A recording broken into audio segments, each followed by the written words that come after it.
I stepped on his set to ready to do this one scene, and he walks up to me and goes, "Hey, Michael, so I hear you ran a little bit of trouble downtown." And I go, "Yeah." I said, I almost got arrested. And he's going, "You know what? That's good casting."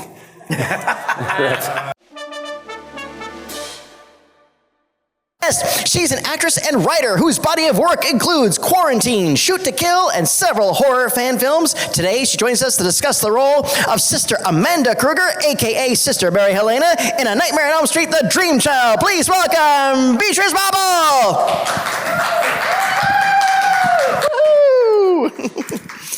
And next, he is an actor whose roles include Men in Black 2, The Hills Have Eyes series, and of course, the unreleased Roger Corman-produced FF Fantastic Four movie. Today, he joins us to discuss the role that was faster than a bastard maniac, more powerful than a loco madman, Super Freddy. Please welcome Michael Bailey Smith. That's good. All right. Really good too. And I don't mention this because of the boxing match last night, but I'm a big fan of Undisputed. Oh, the movie, yeah. Yes, great. Yes. Well, Walter Hill's my jam. So. Are you? Yes. Oh, wow. Walter Hill's great. Can I tell you a quick story about Walter Hill? Sure, but go ahead, Mike. Yeah. So in the movie, we shot this outside Vegas in a real prison called High Desert Prison, and they put us up at the Caesar's Palace. I'm the Aryan Brotherhood gang leader for this movie. This movie is it mirrors slightly what Mike Tyson went through, being accused of rape. That's Ving Rhames' role. He gets thrown into prison, and in prison is Wesley Snipes, who was a world champion boxer, or going to be. He's a middleweight. Yeah, and he was really good, but he got accused of some bad things, got thrown in prison. So in there, that's where Ving Rhames and Wesley Snipes, they fight eventually. Me, of course. For Peter Falk's amusement. Yeah. Great cast. Because I'm Aryan Brotherhood gang leader, had tattoos all over me. I had ABs on my hands, a big swastika on the back of my head. I had stuff down my neck. Well, when you're in Vegas, it's kind of tough to cover that. I was in the gym working out, and I had like a high-collared shirt like this. I had a beanie on. Someone saw my tattoos. And when I walked out, two Las Vegas PD cops showed up in their cars, pulled their guns, threw me against the hood, handcuffed me in the back and slammed me and asked me what school I went to. I'm like, I went to Eastern Michigan. No, asshole. What prison? I didn't know prison prison meant, I guess you get educated when you get there, in the wrong way. Anyway, so I got unhooked, and they unhooked me, and the guy got in my face. Don't show your colors around here. And I had to show them that these tattoos are fake, and I scraped one off of my hand. So later on, the next day, I'm on the set, and I go to the makeup trailer, and she's doing my face, and she goes, "What happened to your hand?" And they had to redo it, and I told her the story of what happened. So later on, Walter Hill's a kind of a stocky type dude, great guy, of course, legendary director, tons of things, from Warriors to you name it, 48 Hours. Yeah. And he sits in a low chair, like these director chairs. He sits in a low one, and I stepped on his set to ready to do this one scene, and he walks up to me and goes, "Hey, Michael, so I hear you ran a little bit of trouble downtown."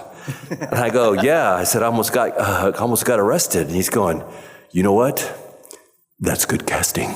that's what he said. And so that was pretty cool. So anyway, oh my God, that's a great story. Yeah, later on, for one of my demo reels, he gave me a little quote that I was one of the best bad guys in Hollywood. So it was pretty cool. Yeah, that's great. He's good guy. The cops didn't ask for your autograph? Yeah, no. It was a bit kind of pissed me off a little bit, but yeah. So it's crazy. Just because he was telling a cop story, again, this has nothing to do with Nightmare on Elm Street, but I'll tell my cop story. Time. I'll tell you my cop story. I was in Los Angeles, and I had moved from Vancouver, Canada, so my car, my old ratty little car, had a Vancouver Canadian license plate, thank goodness. And I was driving, and LA is just a frightening place to drive if anyone's ever been there, 10 lanes this way, 10 lanes that way, and I was completely lost. I can't remember where I was going or whatever, and I make this left turn, and it turns out I made an illegal left, and I cut off not one, but 2 cop cars. So I get pulled over, and the cops come out, and they're like, do you realize what you're doing? And I just I don't know how much of it was acting.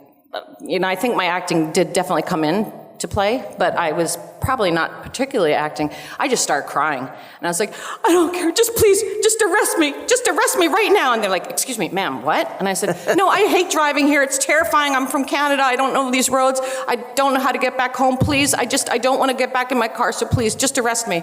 And they're like, calm down, ma'am, calm down. And I'm crying, and they're finally like, well, where do you need to go? And I told them, and then they ended up escorting me. I did not get a ticket, so woohoo! So that's my cop story. Ooh. Okay, I've got a quick one. In my stand-up days, I would go for walks at night, I'd smoke a cigar, and I would just go routines and all that stuff too. Cop pulled over the side, says what are you doing? Goes, I was a lady cop. It's like, well, I'm a comedian. I was just working on lines and stuff and just started gaming him out. So, oh, okay. So she drives down about a football length, and there's another cop car pulls on up, and then they're waiting for me to get there. The guy cop didn't believe her. He's like, she says you're a comedian. Yeah. Oh, yeah, well, tell me a joke. I said, I don't know any jokes about firemen that would entertain cops.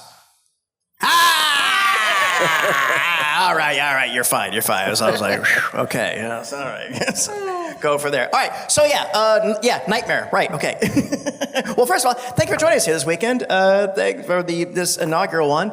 So what I'd love to do is let's talk a little bit about the Nightmare film, and I would love to hear how your casting got involved in this, because you guys both have really pivotal parts in this film. And this character is the legacy of Love Dog, your character, and of course, your variant of Freddy Krueger. Yeah.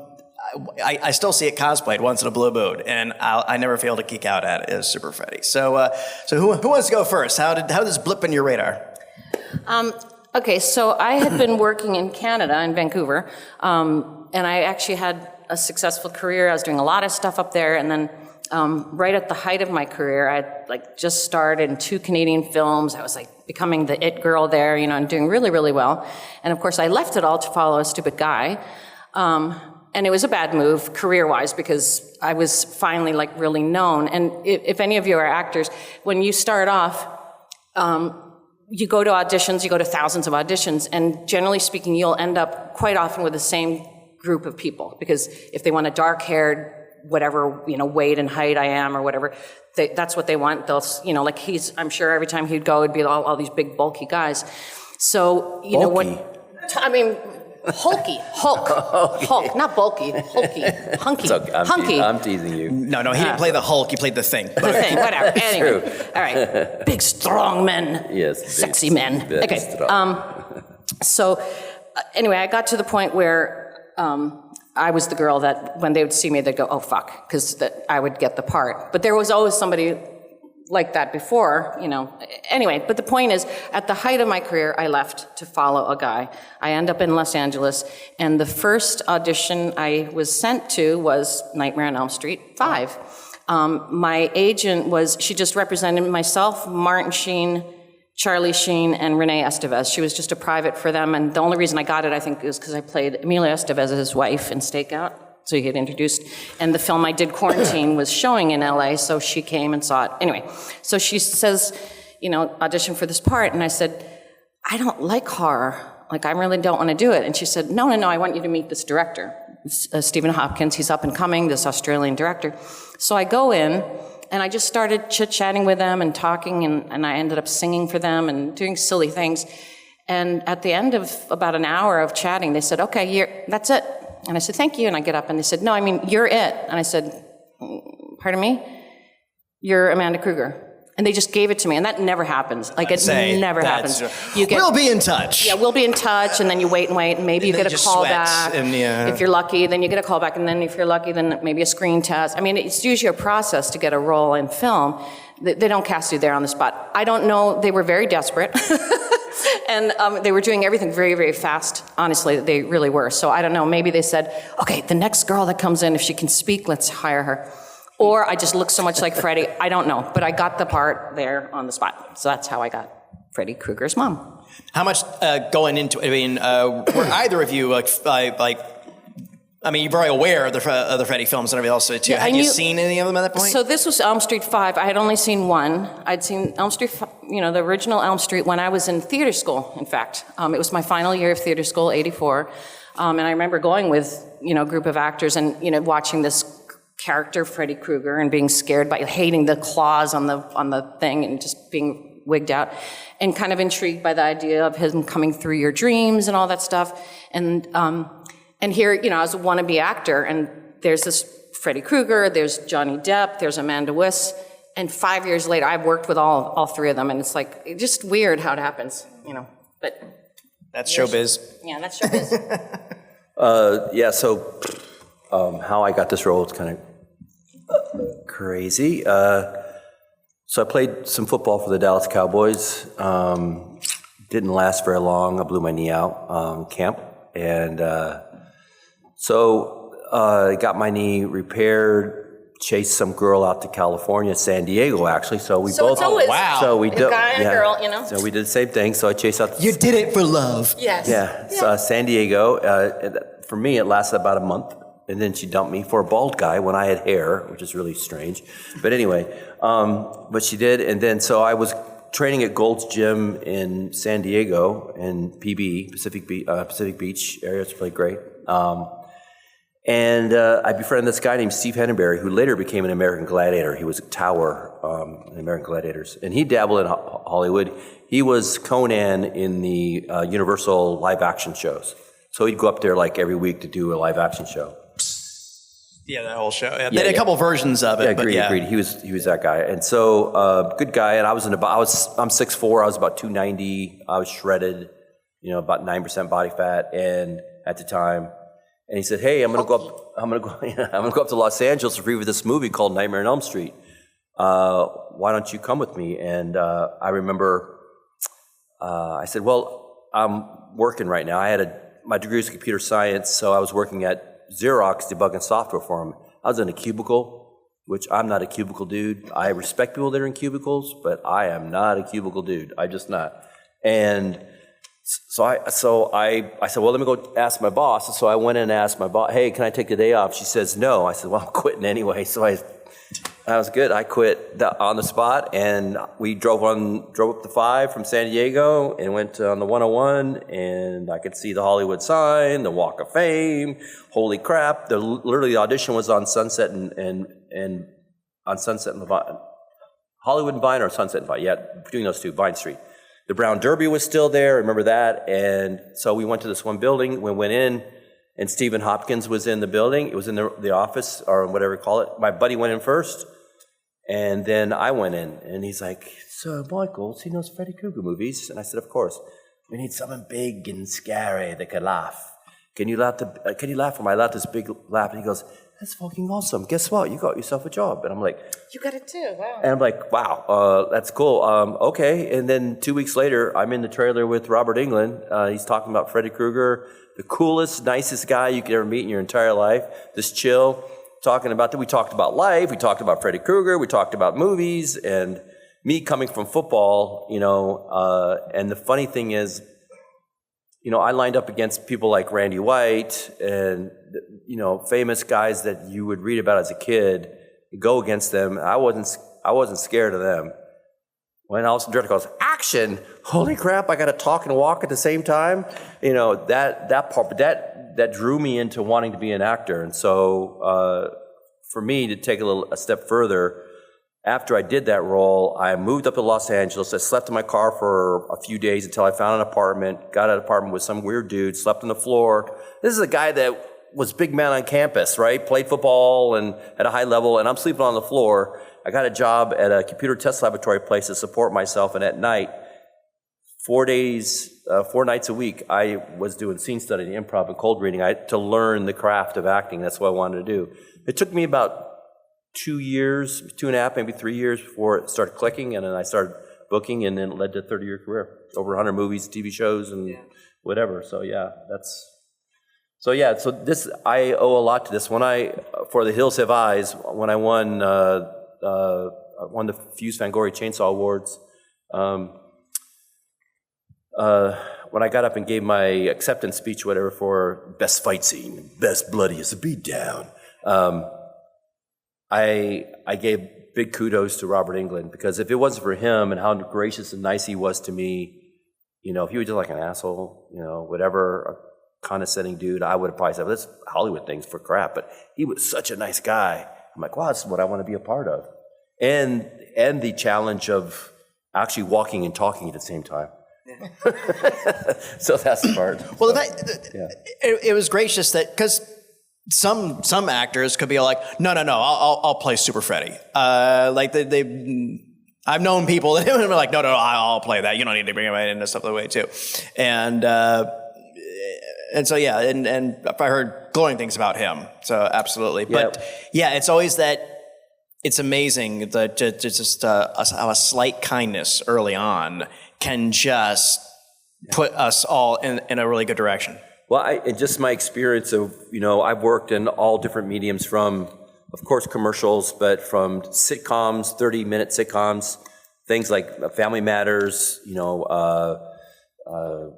Between Brothers, or Wings. The list goes on of sitcoms that I've done, to then 1 hour episodics. I've done a ton of those, to Movie of the Weeks, to movies, the whole situation. And you'll run in, it's like in life though, same thing. You go at your job, you have people that are assholes and people that are great. Same thing. And most of the time, when I worked on Star Trek Voyager, there was one particular person on that show, don't care. Don't care about them. They were the rudest, nastiest person. I was guest starring on Star Trek Voyager and treated me like crap. And that was a couple times on sitcoms the same way. And that's really so disappointing. But that's 1%. 90%, 99% are, feel just as lucky as you are working. So. I can take a pretty good guess who it was, but we'll talk about that after we'll compare that note. Yeah. Absolutely. So, what was the experience like for each of you on the set doing your? Was it 1 day for each of you? Maybe a couple of days, or? No, mine was. Because there were a number, like there was the birth scene, there was the church scene, there was the thing scene, the Escher staircase thing. So I think it was over a couple of weeks, not every day or anything. So what was the question? What was a particular memorable moment during the shoot that lingers, like one particular scene or a moment or a malfunction, or it's just? Oh, for me, it truly was an amazing thing. Like at the time, I had no idea, nor did anybody, not even Robert, I don't think, certainly none of us had an idea of how lasting this would be. Like nobody thought 35 years later it would still be relevant, as a movie. And at the time, as I said, I had seen Nightmare on Elm Street 1, and I never saw 2, 3, 4. And I'm kind of glad, I didn't even know that Nan Martin, I didn't realize that Amanda Krueger had been played before. And I'm, in retrospect, grateful that I didn't know, because I would have, of course, watched it, and I would have tried to emulate her. And, when you watch 3 and you watch 5, everything's so different anyway, which is why a lot of the people hated 5, who followed through, like 3 and 4, people really fell in love with the Dream Warriors and those characters and stuff, and really loved them. And then they shoved 5 so quickly on top of it, and people were like, and everybody that they loved is killed off, and we're all new characters. And, I think in retrospect, like if they had held off 2 years, or, I don't know, I think it would have made a big difference. And people that see 5 now as adults appreciate it a lot more. But in any case, not having seen it, it was good for me, because I had a very different take on who Amanda was. And I think I got to show a different side of who Amanda was. But for me, what was most exciting when I was on set was just the incredible creativity and ingenuity of these guys in the 80s doing all these special effects and practical effects with not a very big budget, and with incredibly rushed time and no computer CGI stuff, like just to watch how they would come up with these things. I always think about what it must be like when they get the script. Okay, all right, so Freddy's going to be coming out of Alice. He's going to merge his face and then come out of her, face, and his legs will be out behind her, or baby Freddy's going to come out of Amanda. Like all these weird things, and how what their thought process is. So there was one scene, have you all seen Elm Street 5? Yeah, Dream Child? Okay. Okay, so there's a scene. Freddy Krueger's in it. Yeah, Freddy Krueger's in it, and his mommy's in it, and Super Freddy's in it. So there's a scene towards the end where that Escher staircase, the funky scene, and Freddy is battling creepy. Boy. I don't know. Yes, you do. Come on, Jacob. Yeah, that's it. Jacob, unleash the power he is giving you. Okay, so Jacob is standing there with Alice. Okay, and then Freddy does start to come out of her body, like he pulls, his face comes out from her face, and then his legs are dangling behind her. And when it came time to film that, it was the craziest thing, because they're like, oh, okay, here he comes, and this actor comes rolling in on a like a thing, just a plank with wheels. What is that called? Like a dolly? A dolly. And it's this actor, I wish I could remember his name, but he was a a Vietnam vet, and unfortunately on his first tour of duty, stepped on a landmine and he's lost his legs. And, instead of kind of just giving up on life, he found a way to make a living having no legs. So he did all these weird movies. He was in that movie, do you remember? Oh, yeah. Just S.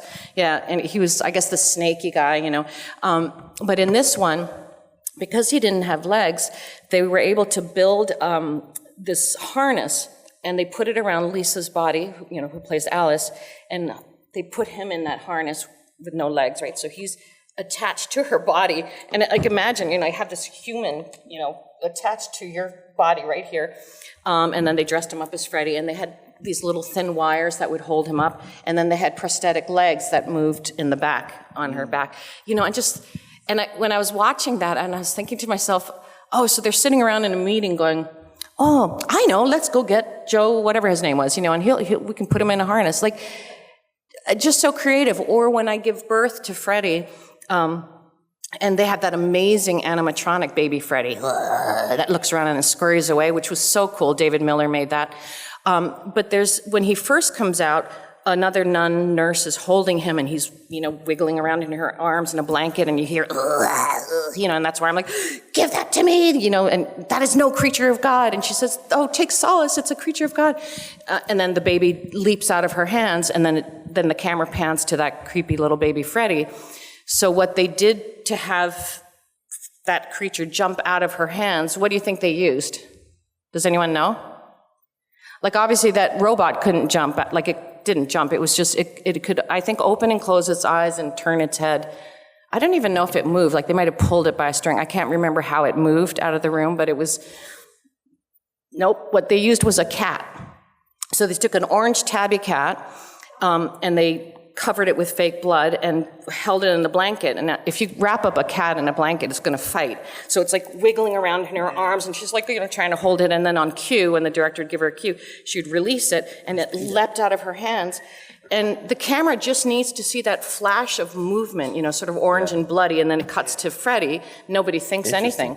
But it was a cat. So again, it's like the thought process of these creating, the guys going, oh, how can we do that? I know, maybe we'll use this, maybe let's use a cat, just so many creative things. And all right, so just to get this straight, okay, I need a performer with no legs, and I need a cat. Tabby cat. or orange, right, yes, orange, okay. Orange tabby cat, and so that got me so excited. And because M&Ms, no green ones. Right. Oh, you heard about that? Okay. But anyway, because I read in the script that his claws come out. Now, in the first version, it didn't. When the very first version, they said this is going to be the last. I think they said that every time, but Robert said, he was done, he wasn't going to do anymore, this was going to be the last one. So if that was the case, I would have been the one that killed him. I would have destroyed my own son, brought him into life, and took him out. But anyway, but then they changed it, of course. So they had his claw coming out of Amanda at the end. So after seeing these cool special effects, I was like, oh, that's going to be so cool. What are they going to harness, It was my own stupid arm. I'm like, what? It was so amateur. It felt like high school. So they had, I stood, because it's a nun's habit, I just stand slightly at an angle, and they did a fake fake chest with a fake right arm. So I'm, holding like this. Real hand, fake hand, and then this real hand is down here. So I had to, under the nun's habit, you could hide a refrigerator. So, I'm standing there, and on cue, I had to slip through and go to my own hand. It was just like, really? That's my special effects? Anyway. Did you know, she knows this. Yeah, ask them if they know. Do you know that I played 2 roles in Nightmare on Elm Street 5? Aside from Super Freddy, when else do you see Michael Bailey Smith? In another role. Do you know what that role is? Any ideas? Do you? Any theories? Do you know, Mr. Moderator? No, I do not. So disappointed. I know. I'm sorry. I just. No, don't give it away. So I'm in the. So I'm like a little kid in a candy store, right? Like, oh my gosh, you're making movies. This is so cool. And I'm on the set and I'm there. And, I was there for a few days, and just on a side note real quick. So Super Freddy has a lightning bolt across his chest. That wasn't supposed to be there. So what happened, they put squibs underneath my shirt. Not only did I had to walk and talk, but I also had to react to squibs bouncing off you, being shot, right? Well, the first take, they caught the shirt on fire because of the squibs. And so they didn't have a replacement because I'm this big dude. So they said, oh, we'll just put a lightning bolt across it to cover up the holes. So it's kind of cool. Anyway, so I'm there on... That's all right, because the whole lightning bolt Shazam Captain Marvel thing, it fits so well but with I that. have pictures of me without it. Wow. So I'm standing on the, I call it the sideline, but it's not the sideline, but it's just I'm on the side watching them make movies, right? Setting up and what the gaffs do and the camera guys, all those things like lighting, just really cool. And I look over and I see the director and I see a casting director, which normally doesn't show up on the set, but they're talking. They look over at me, talking, look over at me, and I'm like, I think I'm in trouble. And all of a sudden, the director comes and goes, hey, Michael, so we're thinking of using you for a love scene. And I'm like, Super Freddy? And they're like, no, see, it's called Dream Child, and Freddy comes back through the dreams of the baby and all that stuff. And we need them to make a baby, and there's a whole love scene, and so we need someone with a muscular back. Could you double the lead guy? I said, and you're going to pay me for this? And they go, yes. I said, I'm in. So next thing you know, I'm like in a loincloth thing that's flesh colored, laying on top of this, naked girl kind of. And That wasn't Lisa. No, that was another body double. And so that was kind of interesting. And then I said, wow, I love Hollywood. This is kind of cool. I love showbiz. So if you remember, that's the opening of the film. You see this sweaty body is all hunky. Not hunky, see? Yeah, it was hunky. Thank you. You didn't say bulky. Thank you. Bulky. Hunky, sexy, whatever. And so that's Lisa and Danny, but it's not. It's these body doubles. People. Yeah, it's pretty cool. Right, too. What's been the best thing to come out of your experiences with Nightmare? This. I mean, who would have thunk it, 35 years later? So Michael and I are on opposite spectrums in terms of that. His acting career began with Nightmare on Elm Street. Mine kind of ended with Nightmare on Elm Street. So I had been living in Vancouver. I did, theater and film and TV and stuff, and I worked with Johnny Depp. I worked with Katharine Hepburn. People don't know that. I worked with, I was in bed with Emilio Estevez. All these fun things. What? But threesome, him and Richard Dreyfuss. I told you that story. No, Stakeout is a wonderful. Do you guys want to hear the threesome story? Okay. Yeah. All right. So I want to hear it. So I don't know if anyone knows this movie Stakeout. It was, back in the 80s. I know they made a Stakeout 2, which I refused to watch because they didn't cast me again, so I didn't go. It's with Rosie or Roseanne or somebody. No, Rosie O'Donnell. Anyway, I'm not in it. But the first one was Richard Dreyfuss and Emilio Estevez, and I played Emilio Estevez's wife. And I got the role because I'd auditioned for a role as one of the cops, but the director kind of got interested. We were talking about all kinds of fun things, and then he asked me back to play that. But you had to be 5'4" or under, so I just made that. But anyway, because Richard and Emilio are both rather not tall. Anyway, so there's a scene where Emilio is in bed and Richard Dreyfuss is calling him on the phone. And I'll tell you, most actors, Richard Dreyfuss had just won the Academy Award for, was it Goodbye Girl? Goodbye Girl. Goodbye Girl, yeah. You know, and he had done Jaws and everything, so he was really, really at his big prime time.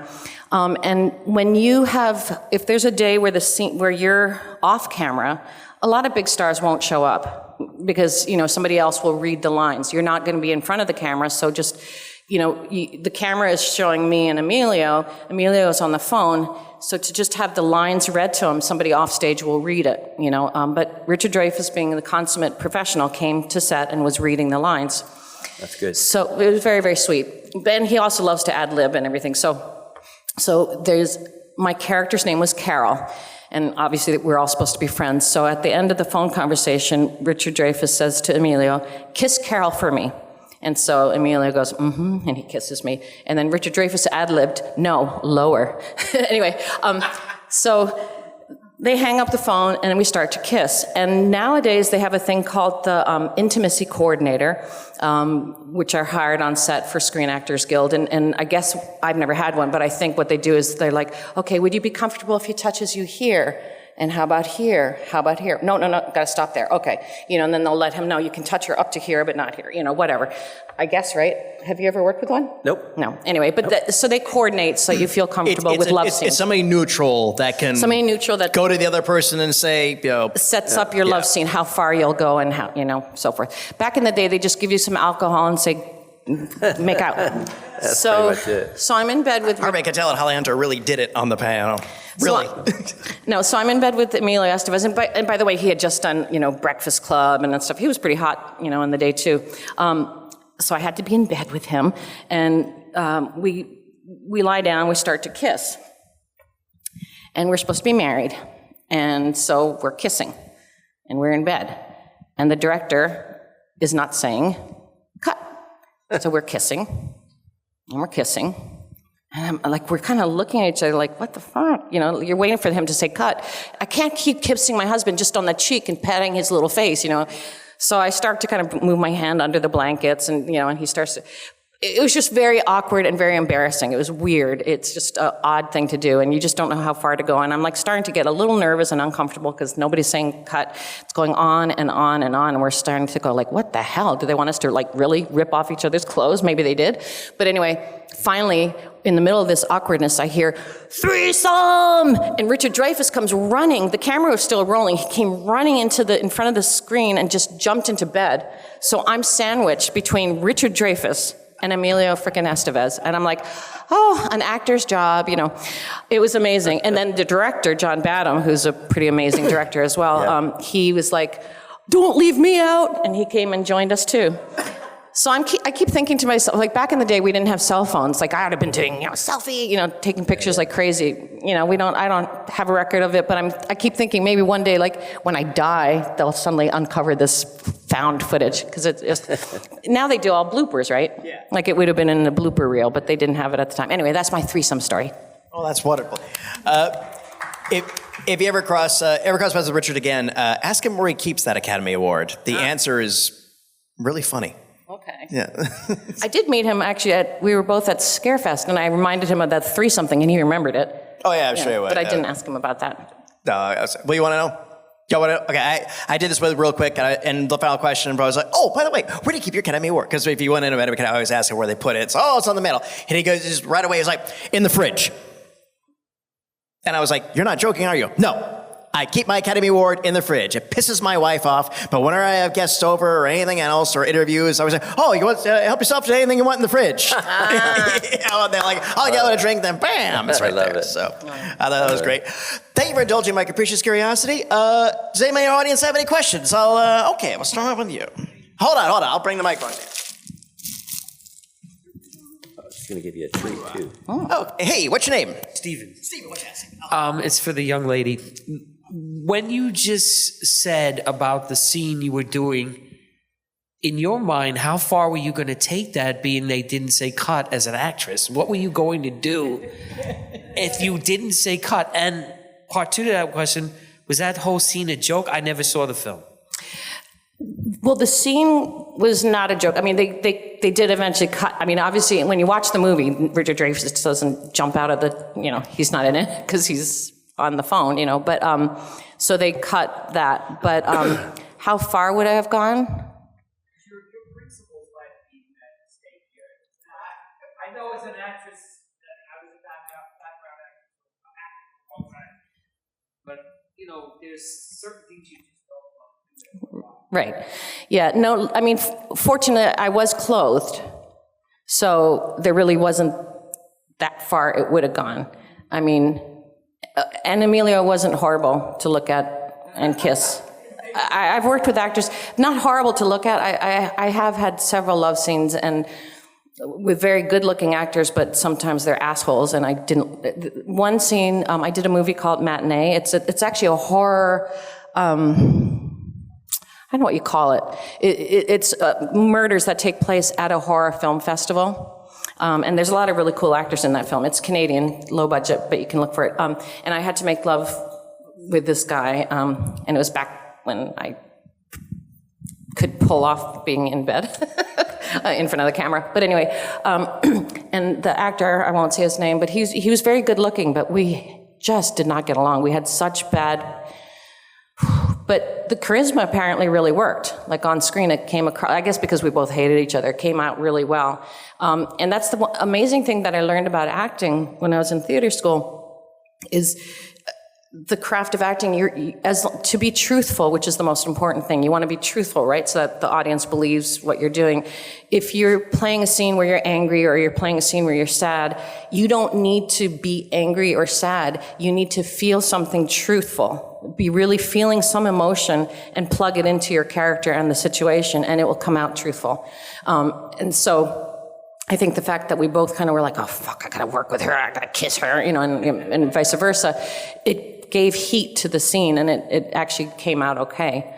But as far as how far you'd go, another film, Quarantine, that I starred in, which you guys can all watch, and I don't care, don't pay for it, it's free on YouTube, and the director never gave me money because residuals because he was mad that I worked on Matinee. They didn't get along. Anyway, long story short, Quarantine is a 1989 futuristic thriller, and I do have a scene where I pull off my top for 1001, 1002, 1003, 1004, 4 seconds that I showed my little tatas back in the day when they would pass the pencil test, so I'm not so embarrassed. But anyway, and we had a lot of alcohol because we had to be in front of a crew outside.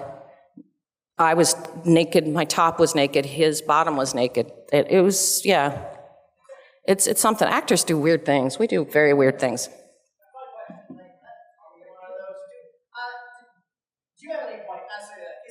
There a point where you just kept going and going and going and going, and you thought, when is somebody going to call cut? Yeah, normally actors, that's the big no-no, you don't call cut, right?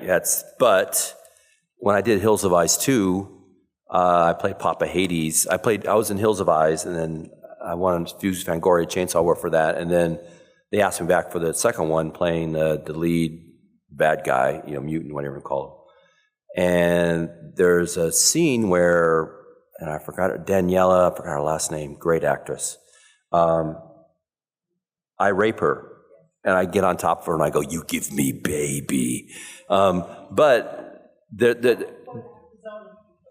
yeah. So, yeah. But my thing is that the director had a tendency to let it just roll, and I'm on top of her, and I'm going through the raping motions, and it's. Whenever I've done that, I had to do this a few times in the films I've done. It's very, first of all, incredibly violent, inappropriate, all the bad things you can think of it is. And I have to do this on film, and I'm very sensitive to the person that's involved. And that's the only time that there's twice that I've called cut, and that was one of them. We were going. I'm like, what the? And and I said, cut. I forgot the director's name. And that happened one time where I called cut, and also on Charmed. I did Charmed for 2 years. I played a bunch of different characters, Balthazar and things like this. When I played, I was fighting an altered demon, Balthazar. He was gray and black. And he was a stunt guy, not really an actor as much. And he jumped on top of me. I'm on a table with my chest down. He jumped over the top of me and grabbed my neck and yanked it up. And I thought he was going to like snap my neck. I'm a pretty tough dude, right? Played football and things like that and been in the military. But that's the 2 times I ever called cut. But yeah, you got to do that sometimes, you know? Yeah. So you gotta watch yourself. So, got time for 1, maybe 2 more. Anybody got one? Nobody. All right, you look at. Did you have another one? Did you what? Oh, yeah, there you have it for a second. All right, I'll tell you what. You got a little book there. Tell us about that. Oh yeah, so this is the Krueger's Curse, A Nightmare Before Christmas. No, I'm just kidding. Nightmare Before Elm Street. And this was during COVID. I actually wrote it. As actors, you know, we do background work. We create our characters based on the script, but the script never tells you too much, you know, so you have to flesh out the character. Well, not everybody does it, but a lot of actors do. Anyway, my big question was, how does Freddy know who Amanda is if she gave him up for adoption, right? You know, and he clearly does. He's like, and he's scared of me. I'm the only one Freddy's scared of. So cool. But anyway, you know, so I kind of was exploring that, and from that came this book. And this is basically the prequel. I watched all the Elm Streets over and over, tried to be very true and to the films, and this takes you through from a little before Freddy's born, background of the Kruegers, why Amanda became a nun, and then it follows through, you know, her getting raped and having Freddy and having to give him up for adoption, and it goes into details about Alice Cooper's character, you know, the dad, like who was he? There's no way they would have just given a creepy drunk man a kid to raise back, you know. But it also made a lot of sense that Amanda would have had some interaction with Freddy because the nuns were the ones that ran the orphanages. So until he got adopted, she had an opportunity to be with him. And it's really written for fans. All the fans have loved it. This is the 3rd version. And it takes you through until he's killed and she locks herself away in the tower. So where this book ends is where Nightmare on Elm Street 1 begins. It's the prequel. It's written in her voice. And I have really great illustrations from a number of illustrators. One of them, Joe St. Pierre is the one that does Venom for Marvel Comics. He did some really cool illustrations in here. But yeah, so it's kind of a fun thing you can get for yourself or give to any Elm Street fan. And there's been some talk of making it into a movie, so we'll see. Who knows? Yes. We absolutely look forward to that. Oh, thank you so much for spending this time with us. This has been an absolutely lot of fun. You'll be back at your table just a little bit after this. They got a lot of neat stuff there. Thank you very much. New York Blood and Ink 2024. This was the cast of Nightmare 5 Dream Child, and that was our time. Hey, this is Wilson Cruz from Star Trek Discovery, and you're watching Fandom Spotlite. Be sure to like and share, plus have fun and follow your fandom. Doctor's orders.